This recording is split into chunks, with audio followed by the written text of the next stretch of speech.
In this lesson I'm going to show you some killer rock double stop moves, so stay tuned.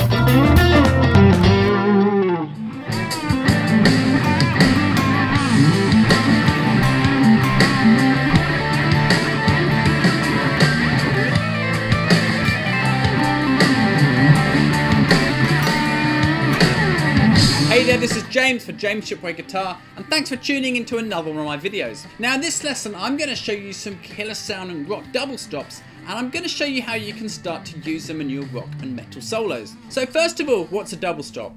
Well, it's when we play two notes together on the guitar, like this. I'm playing the B string and the top E, both at the 5th fret, and that's a commonly used double stop, which we'll be seeing again later in this lesson. The cool thing about using some double stops in your playing is they break up the single note sound and introduce a little bit more of a chordal sound. We hear them used a lot in the playing of guys like Slash, Angus Young, Jimmy Page and Michael Schenker. So let's dive in. I'm going to show you a collection of useful double stop moves, all coming from the A blues scale, played down at the 5th fret, and I'm also going to give you a short little lick to give you just one example of how you could use it in your solos. Let's just have a reminder for our A blues scale played down at the 5th fret.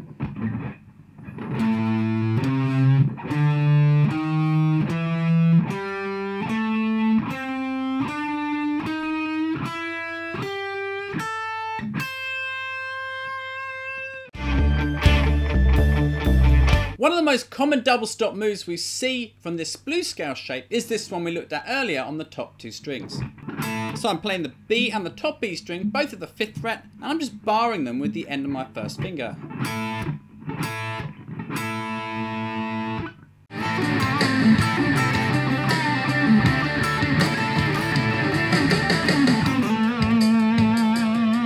Let me show you an example lick that uses this double stop. It sounds like this. 1, 2, 3, 4.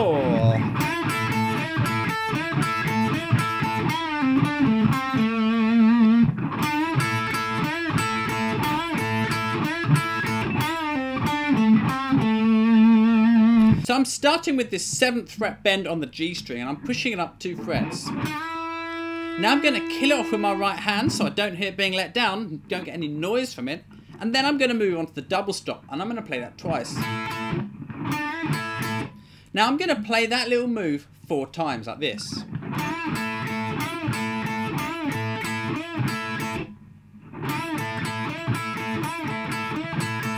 There's a couple of ways you could pick that. I would probably alternate pick it like this. Down, up, down, up, down, up, down, up, down, up, down, up.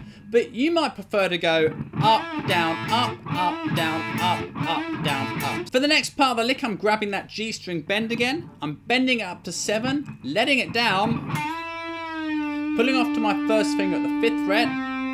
Then I'm playing the 7th fret on the G string, 7th fret on the D string, 5th fret on the G string, and back to the 7th fret on the D string.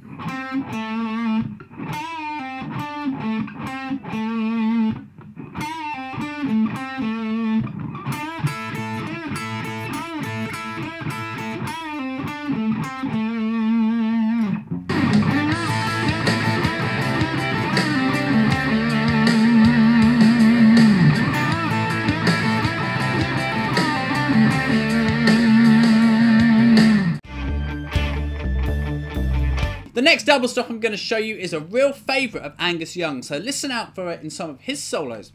We're going to play the 5th fret on the G and B strings, and the 7th fret on the G and B string as well. Now you notice here we're adding a note in which isn't in our blues scale. It's this 7th fret on the B string.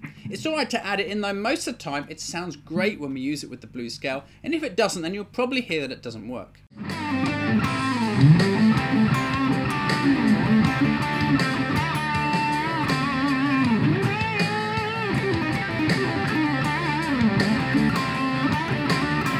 So here's a pretty cool example using that double stop. 1, 2, 3, 4.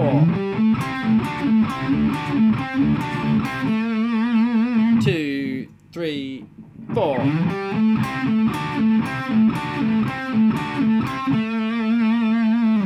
So I'm starting with this slide into the 7th fret on the A string. Then I'm playing the 5th to the 7th fret on the D string.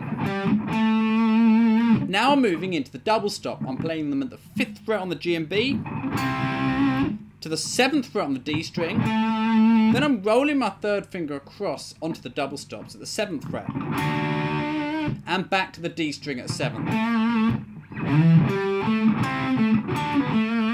Then we're going to do the double stop bit again,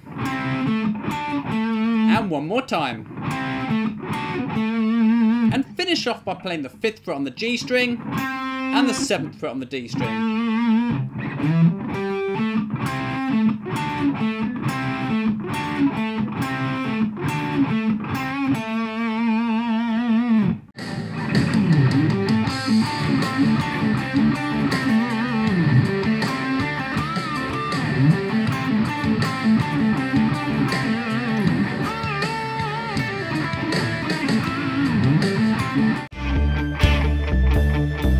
Here's a double stop I've heard Slash, Zakk Wylde and a lot of other great players use. We're going to go back to the 7th fret on the G and B strings like we saw in the last example, but this time we're going to bend them. So I'm actually playing the G string at the 7th with my 3rd finger, and I'm playing the B string at the 7th with my little finger. And I'm just going to hit them and bend them up a bit. And you see you get that really nice sort of rough bluesy sound. Now some people would prefer to probably use their 3rd finger to bend that, but I like to use my 3rd and my little.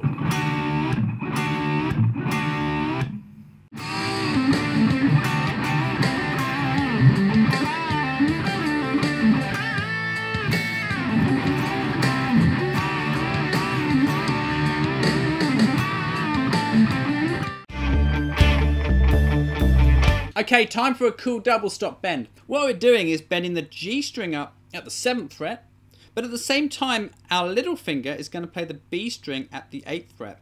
And the trick here is we don't want both strings to move when we bend like this. Doesn't sound too good. The little finger note has to stay, not move, and the G string note gets bent up. Kind of has a cool country rock sort of vibe to it, but you hear players like Slash, Angus Young, Zakk Wylde, Jimmy Page, Joe Perry, they all use this kind of thing a lot.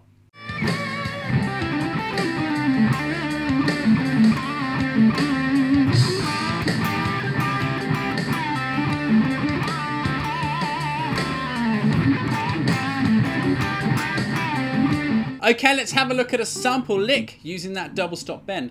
So what we're going to do is do the bend. We're going to hold it up there and we're going to pick it in this rhythm.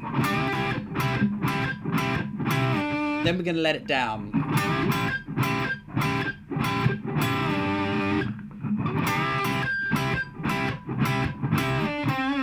Then we're going to play the 5th fret on the G string. So 3, 4.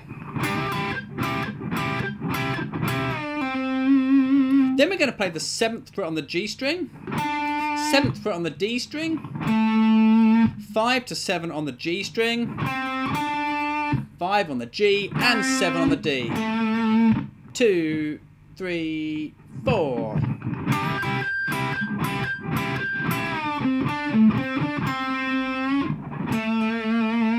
Another important thing with that one, in between each repick of the bend, I'm slightly dampening off with my picking hand so that I don't get this.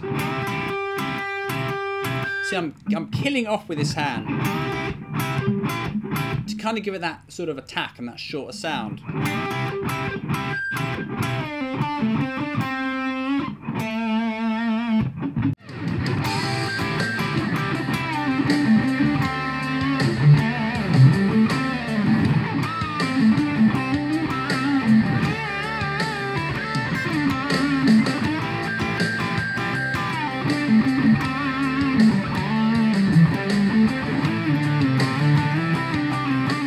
Okay, so there you got 5 cool sounding double stops which you can take and start using in your playing.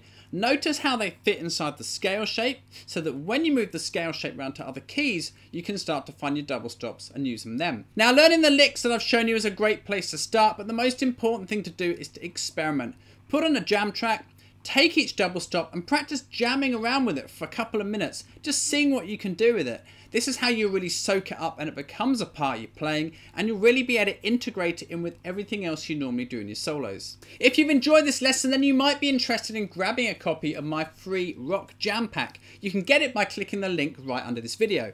In it you'll find the exact backing track that I'm using in this lesson, so it's great for practicing these double stop ideas over, a couple of useful scale shapes, plus some cool video lick lessons showing you the kind of things that you can use over a backing track like this. To grab a copy right now, click the link underneath this video, and in a couple of minutes you'll find it in your email inbox. So that's all from me today. Thanks a lot for watching. I really appreciate it, and I hope that you've got something useful out of this lesson which you can use in your playing. If you haven't subscribed to my YouTube channel, now might be a great time to do it, and I'll look forward to seeing you in the very next video. So take care and bye for now.